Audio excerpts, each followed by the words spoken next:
Le dérèglement climatique n'épargne pas la Russie qui vit l'un des hivers les plus chauds de son histoire. Dans le nord du pays, la mer Blanche n'est pas gelée et cette douceur perturbe la vie des habitants d'une des zones les plus froides. Reportage sur place, Anne Ponsinet, Xavier Luizet.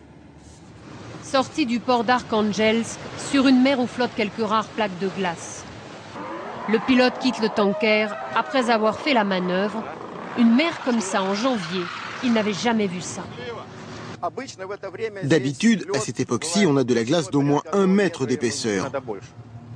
De la glace très solide. Les phoques, eux, se croient déjà au printemps. Pour la navigation, c'est mieux. On n'a pas besoin de brise-glace, ça coûte moins cher. Certains même rêvent que ce genre d'hiver chaud se multiplie pour que des ports nordiques, comme celui d'Arkhangelsk, deviennent plus faciles d'accès, plus rentables. Mais dans l'ensemble, les habitants n'ont pas envie de voir les chameaux remplacer les rennes. Celui-ci est purement récréatif. Car les brise-glaces qui restent à quai économisent le carburant, mais ces passagers, eux, perdent beaucoup de temps. D'habitude, c'est à pied ou en voiture sur la rivière gelée qu'ils rejoignent le Ril. C'est la première fois qu'on utilise encore le bateau en janvier. D'habitude, c'est jusqu'à décembre ou plus tard. J'ai 60 ans et c'est la première fois de ma vie que je vois ça.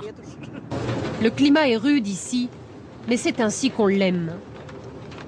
Alexis et Tania viennent tout juste de racheter une boulangerie sur l'île. Ils sont aussi ingénieurs forestiers. Et le réchauffement temporaire ou durable, ça ne leur plaît pas.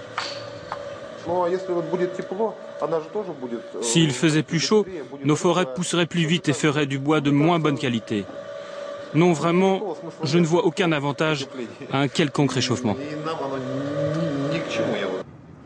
On voit bien que le réchauffement est une notion toute relative. Pour nos yeux d'Européens qui vivent dans des zones tempérées, cet environnement nous semble encore bien froid, mais pour les gens du Nord qui vivent ici, c'est un hiver beaucoup trop chaud.